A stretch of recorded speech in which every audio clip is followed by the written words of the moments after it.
ഈ രാപ്പകൽ സമരത്തിന്റെ അധ്യക്ഷനും യുവമോർച്ചയുടെ സംസ്ഥാന അമരക്കാരൻ കൂടിയായ ശ്രീ മനുപ്രസാദ്, യുവമോർച്ചയുടെ സംസ്ഥാന ജനറൽ സെക്രട്ടറിമാരായ ശ്രീ ഗോകുൽ ഗോപിനാഥ്, ശ്രീ വിഷ്ണു മഞ്ചിമല, അതേപോലെ തന്നെ യുവമോർച്ചയുടെ സംസ്ഥാന ഉപാധ്യക്ഷ ശ്രീമതി ശ്രുതി പൊയിലൂർ, സംസ്ഥാന ഉപാധ്യക്ഷൻ ശ്രീ ഷിജിൽ, ശ്രീ അർജുനൻ, അതേപോലെ തന്നെ ശ്രീ അഖിൽ വർഗീസ്, സംസ്ഥാന secretary Shri Akhil Palode, state treasurer Shriman Rishad Mohan,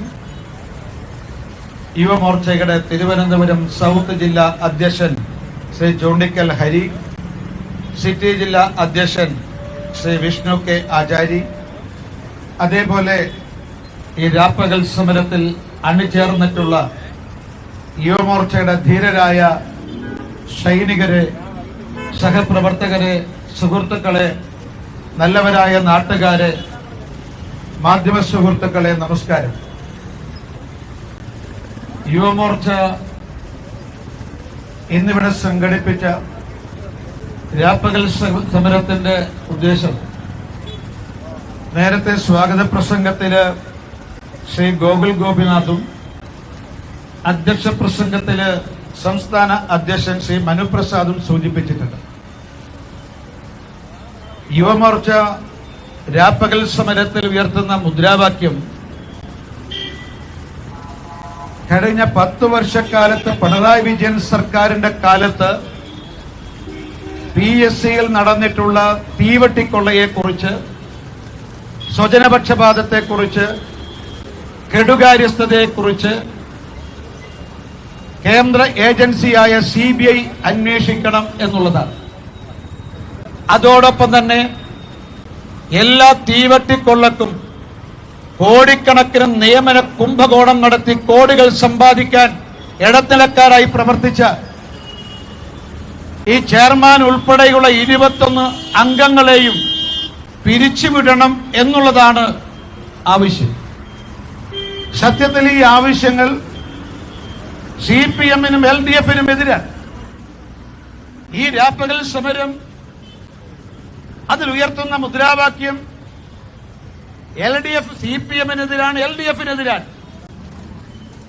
തീ വെച്ചത് CPM-നെതിരായിട്ടാണ്, തീ വെച്ചത് CPM-നാണ്, തീ വെച്ചത് LDF-നാണ്. പക്ഷെ പൊള്ളലേറ്റത് കോൺഗ്രസിനും UDF-നുമാണെന്ന് ഇവിടുത്തെ പന്തൽ പൊളിക്കൽ, പന്തൽ തകർക്കൽ നടപടിയിലൂടെ മനസ്സിലാവുകയാണ്. ഞാൻ ചോദിക്കട്ടെ, LDF-നെതിരെ സംസാരിക്കുമ്പോൾ, CPM-നെതിരെ സംസാരിക്കുമ്പോൾ, പിണറായി വിജയനെതിരെ പ്രതികരിക്കുമ്പോൾ, പ്രതിഷേധിക്കുമ്പോൾ, പ്രക്ഷോഭം നടത്തുമ്പോൾ എന്തിനാണ് കോൺഗ്രസിനും UDF-നും പൊള്ളലേൽക്കുന്നത്? എന്തിനാണ് VD സതീശന് പൊള്ളലേൽക്കുന്നത്? ഇപ്പൊ സ്വാഭാവികമായിട്ട് ഞങ്ങൾ പറയുന്നു, പിണറായി വിജയന്റെ ഭരണകാലത്ത് നടന്ന PSCയിൽ നടന്ന എല്ലാ തീവട്ടിക്കൊള്ളയും ക്രമക്കേടുകളും അതുപോലെ സ്വജനപക്ഷപാതവും എല്ലാം തന്നെ സാധാരണ രീതിയിൽ UDF ഒത്തുതീർപ്പിലെത്തിച്ചിരിക്കുന്നു. LDF-ഉം UDF-ഉം ഇക്കാര്യത്തിൽ ഒരു ഒത്തുതീർപ്പായിരിക്കുന്നു എന്നുള്ളതിന്റെ വ്യക്തമായ തെളിവാണ് ഈ പന്തൽ തകർക്കലിലൂടെ നമുക്ക് വ്യക്തമാവുന്നത്. കാരണം പ്രിയമുള്ളവരെ, നിങ്ങൾ LDF-ന്റെ ഭരണകാലത്ത് ഇതേപോലെയുള്ള പന്തൽ പൊളിച്ച്, പന്തൽ തകർത്ത് സമരം പൊളിക്കാൻ ശ്രമിച്ചത് നിങ്ങൾ കണ്ടിരിക്കും.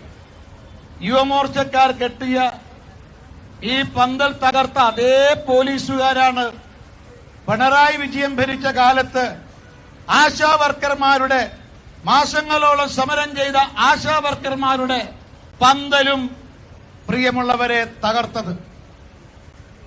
ആശാ വർക്കർമാരുടെ പന്തൽ തകർത്ത് സമരം പൊളിക്കാനാണ് അന്നത്തെ മുഖ്യമന്ത്രിയായ പിണറായി വിജയൻ ശ്രമിച്ചത്.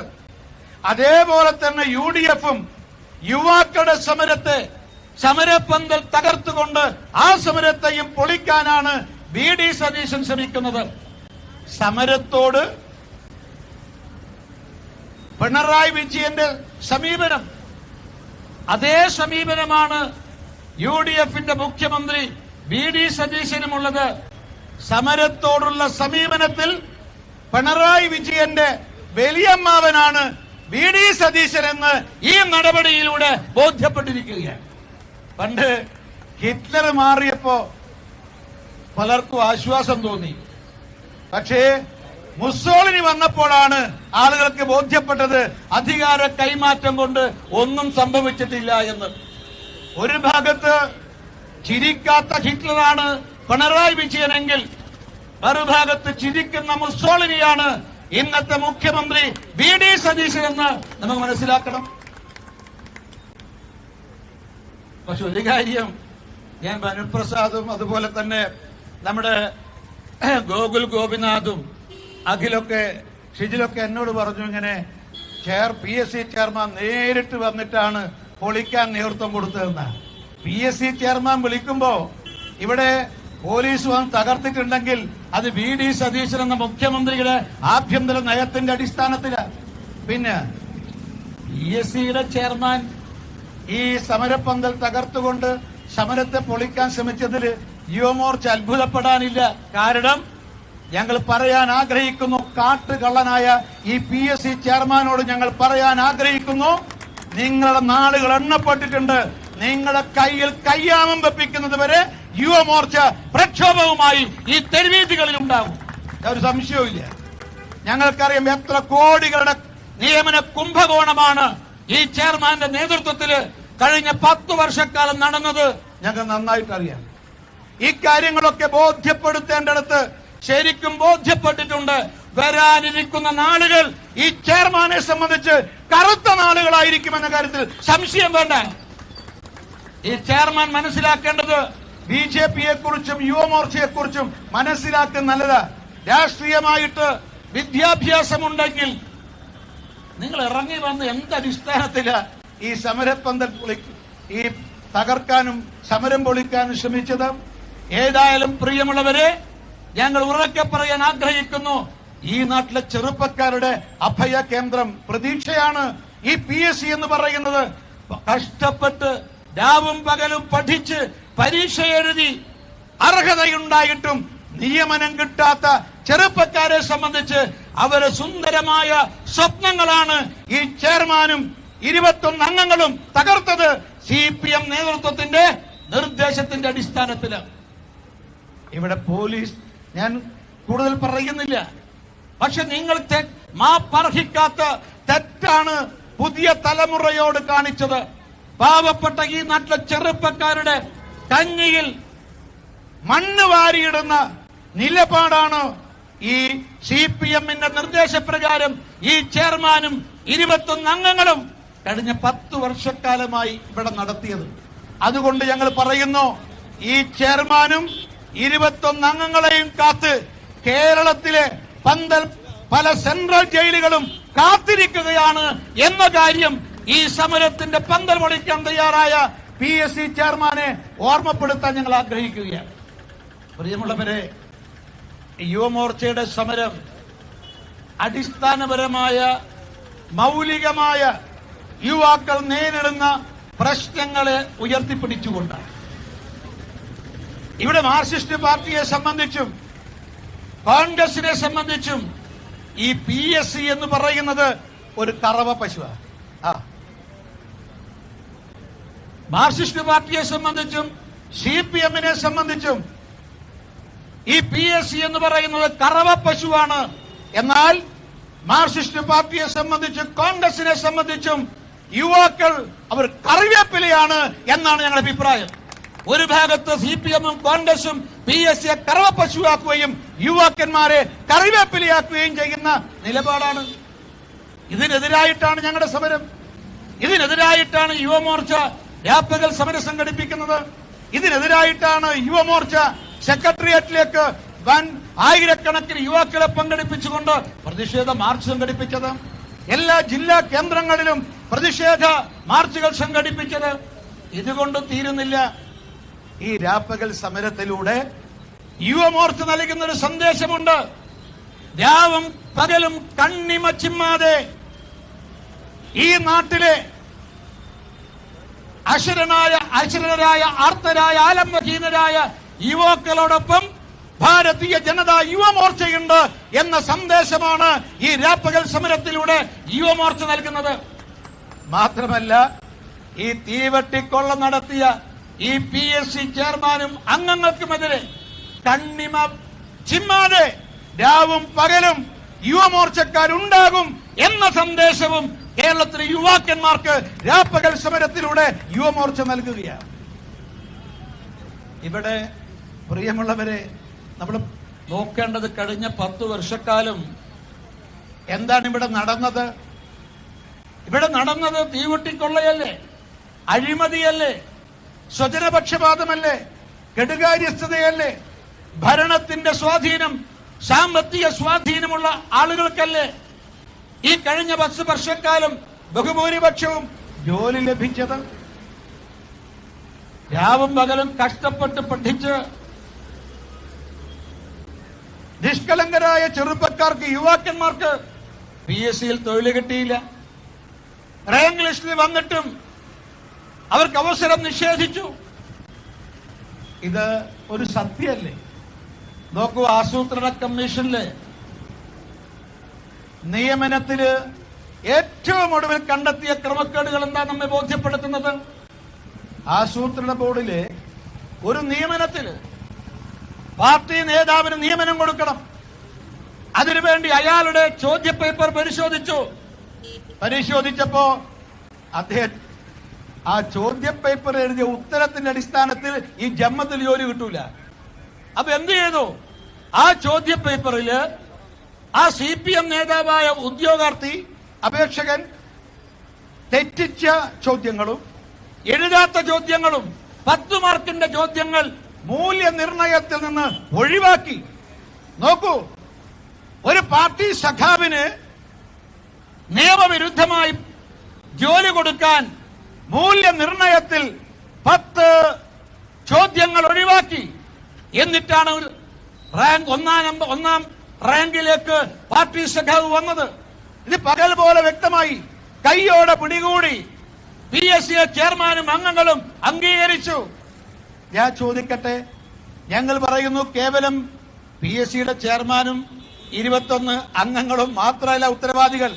പാർട്ടി CPMന്റെ സംസ്ഥാന കമ്മിറ്റി ഓഫീസായ AKG സെന്ററിൽ നിന്ന് കൊടുത്ത ലിസ്റ്റ് അനുസരിച്ചാണ് PSC ചെയർമാനും അംഗങ്ങളും നിയമനം നടത്തുന്നത് എന്നുള്ളതാണ് മനസ്സിലാക്കുന്നത്.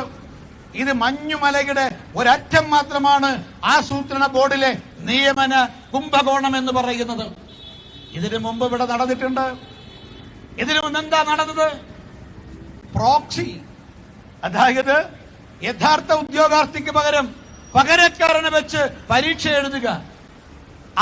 ആർക്ക് വേണ്ടിയിട്ടാണ് ഈ പകരക്കാരൻ പരീക്ഷ എഴുതിയത്? DYFI നേതാക്കന്മാർക്ക് വേണ്ടി, SFIയുടെ നേതാക്കന്മാർക്ക് വേണ്ടി. ഇവർ 1000 ജന്മമെടുത്താലും പല DYFI നേതാക്കന്മാരും SFI നേതാക്കന്മാരും ശരിയായ രീതിയിൽ PSC പരീക്ഷ എഴുതി നിയമനം കിട്ടൂല.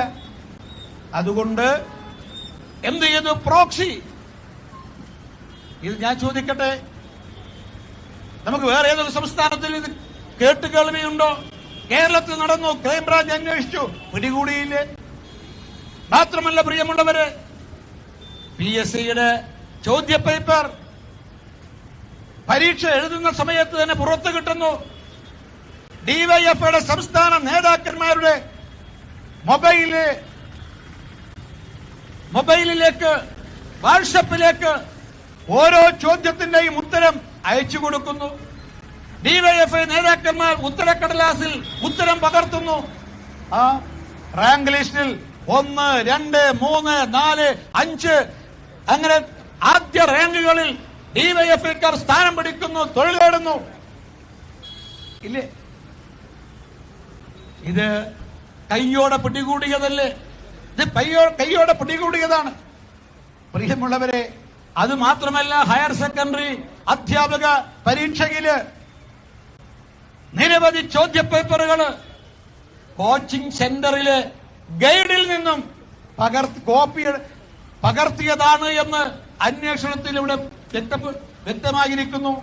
അതായത് കോച്ചിങ് സെന്ററിൽ നിന്ന് കോച്ചിങ് സെന്റർ പ്രസിദ്ധീകരിച്ച ഗൈഡ് പുസ്തകത്തിൽ നിന്ന് ഗൈഡിൽ നിന്ന് കോപ്പിയടിച്ച ഉത്തരങ്ങളാണ് PSCയുടെ ചോദ്യപേപ്പറിൽ ഉണ്ടായിരുന്നത്. കൈയോടെ പിടികൂടി. അതുപോലെ തന്നെ സിവിൽ പോലീസ് ഓഫീസർമാരുടെ നിയമനം ആ പരീക്ഷ നടത്തിയതും ഇതേപോലെ ചോദ്യവും ഉത്തരവും ചില കോച്ചിങ് സെന്ററിൽ നിന്ന് കോപ്പിയടിച്ചതാണ്. അങ്ങനെ നിരവധി ആരോപണങ്ങൾ, അഴിമതി, ഇതെല്ലാം കൈയോടെ പിടികൂടിയിരിക്കുകയാണ്. അപ്പൊ ഇത് PSC ചെയർമാനും 21 അംഗങ്ങളും ചേർന്നാണ് നടത്തിയതെങ്കിലും പാർട്ടിയുടെ CPMന്റെ സംസ്ഥാന ഓഫീസിൽ നിന്ന് സംസ്ഥാന നേതൃത്വം കൊടുത്ത ലിസ്റ്റ് പ്രകാരമാണ് ഈ നിയമനം നടത്തിയത്. അങ്ങനെയാണെങ്കിൽ ഈ നിയമന കുംഭകോണത്തിൽ ചെയർമാനും 21 അംഗങ്ങളും മാത്രമല്ല, മാർക്സിസ്റ്റ് പാർട്ടിയുടെ സംസ്ഥാന നേതാക്കന്മാർക്കും ഇതിൽ പങ്കുണ്ട് എന്ന് വ്യക്തമാണ്. ഞങ്ങൾക്ക് മാത്രമല്ല, ഞങ്ങൾക്ക് മറ്റൊരു സംശയം, പാർട്ടിയുടെ സ്വാധീനം. നേരത്തെ പറഞ്ഞല്ലോ, മനുപ്രസാദ് പറഞ്ഞല്ലോ, പാർട്ടി സർവീസ് കമ്മീഷൻ.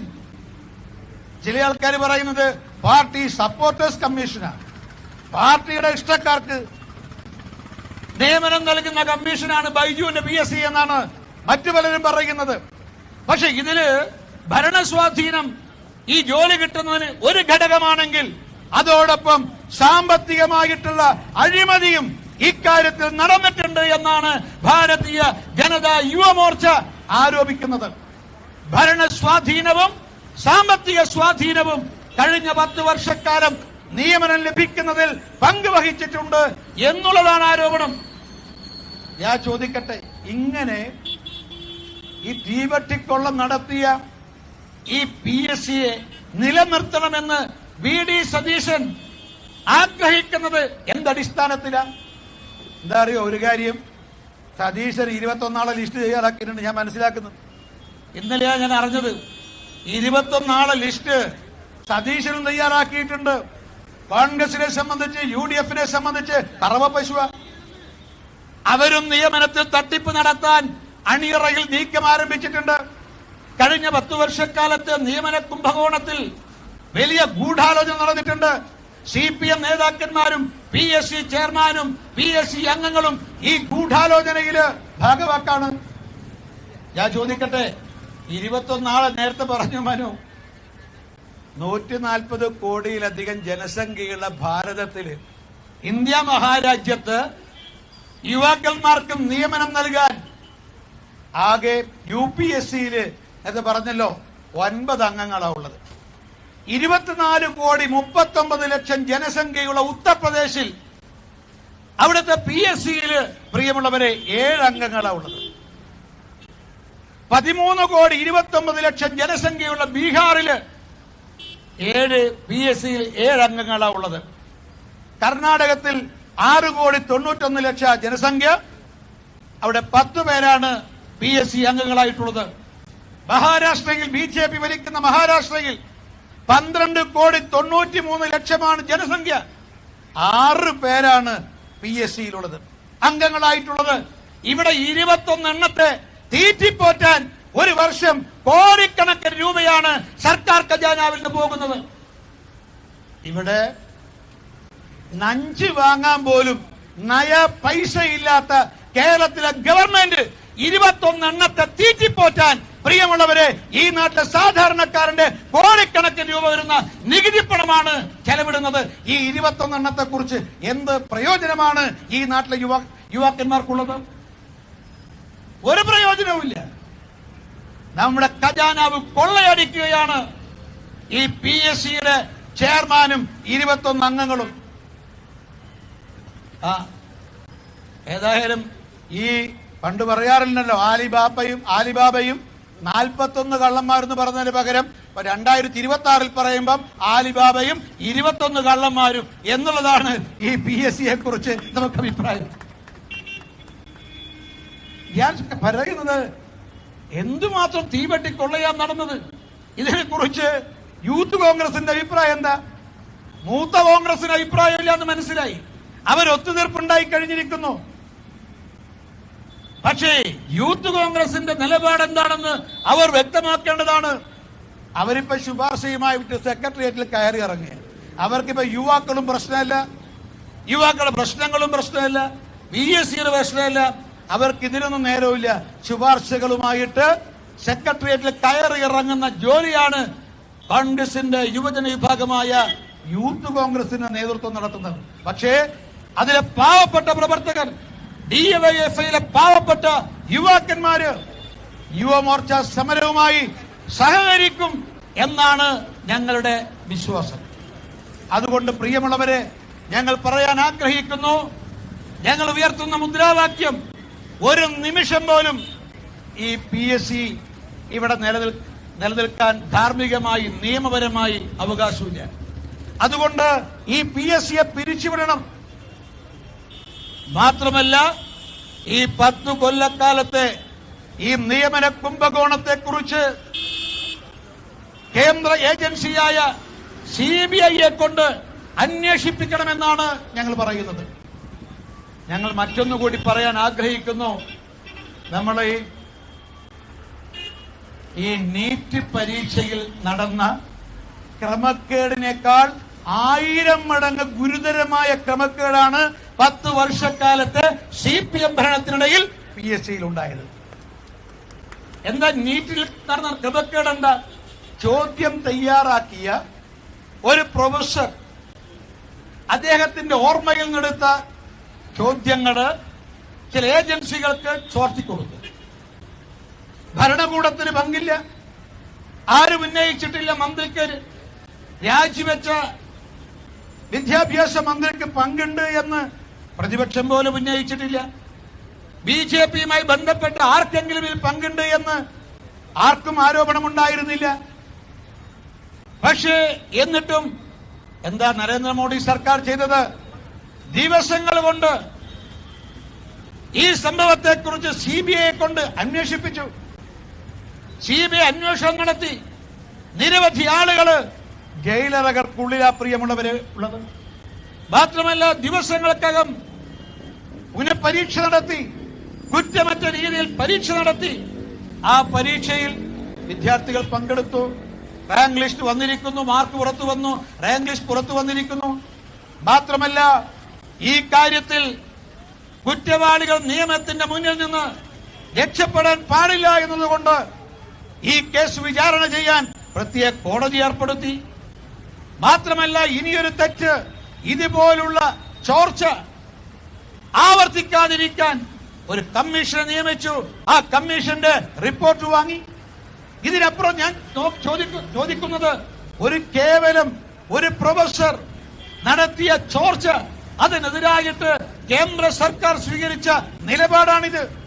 ഞാൻ ചോദിക്കട്ടെ, 10 വർഷക്കാലം നിരന്തരമായി ഇവിടെ തീവട്ടി കൊള്ള നടത്തി പിണറായി വിജയൻ അവരെ സംരക്ഷിച്ചു. കാരണം മുഖ്യമന്ത്രിയുടെയും പാർട്ടി നേതൃത്വത്തിന്റെയും നിർദ്ദേശപ്രകാരമാണ് ഈ നിയമന കുംഭകോണം നടത്തിയത്. പക്ഷേ UDF അധികാരത്തിൽ വന്നിട്ടും VD സതീശൻ മുഖ്യമന്ത്രിയായിട്ടും ഇതിനെതിരായിട്ട് ഒരക്ഷരം ഉരിയാടാത്തത്, കേസ് അന്വേഷണം CBIക്ക് കൈമാറാത്തത്, PSCയെ പിരിച്ചുവിടാത്തത് എന്താണ് കാരണം?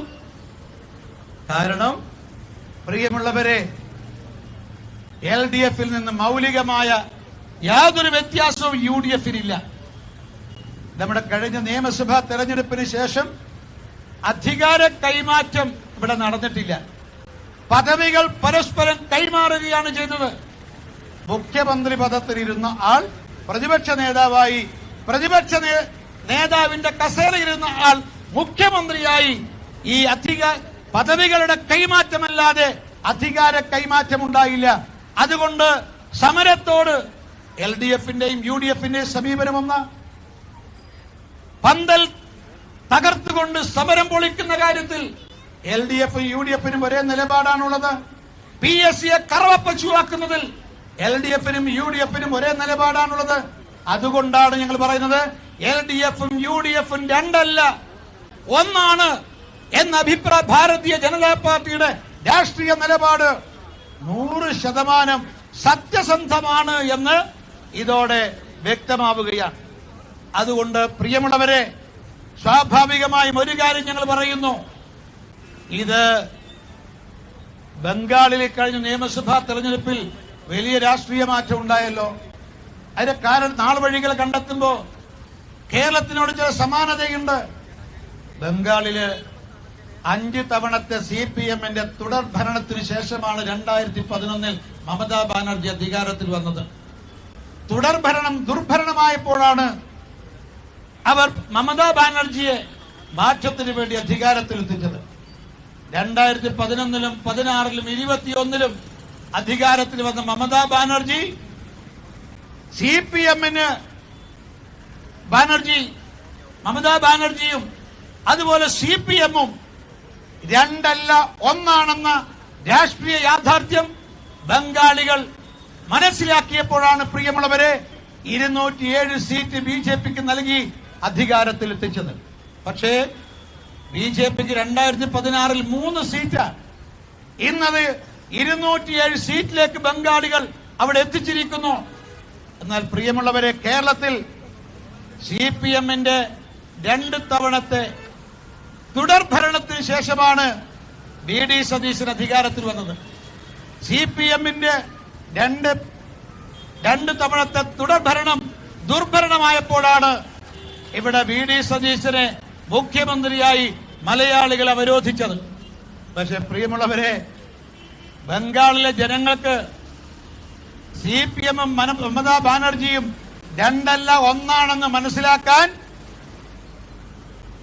10 വർഷമെടുത്തെങ്കിൽ ഈ കേരളത്തിൽ LDF-ഉം UDF-ഉം രണ്ടല്ല ഒന്നാണെന്ന് മനസ്സിലാക്കാൻ 3 മാസം കൊണ്ട് 3 മാസം മാത്രം മതിയായിരിക്കുകയാണ്. 3 മാസത്തിനുള്ളിൽ തന്നെ LDF-ഉം UDF-ഉം രണ്ടല്ല ഒന്നാണെന്ന് മനസ്സിലായിരിക്കുന്നു.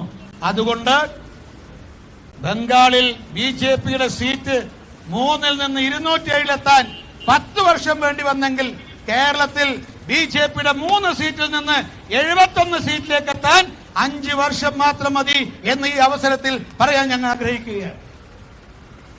അതുകൊണ്ട് ഏതായാലും യുവാക്കളെ സംബന്ധിച്ച് മൗലികമായ അവരുടെ ഭാവി ജീവിതവുമായി ബന്ധപ്പെട്ട മൗലികമായ ആവശ്യങ്ങൾ ഉന്നയിച്ചുകൊണ്ടാണ് യുവമോർച്ച ഈ രാപ്പകൽ സമരം നടത്തുന്നത്.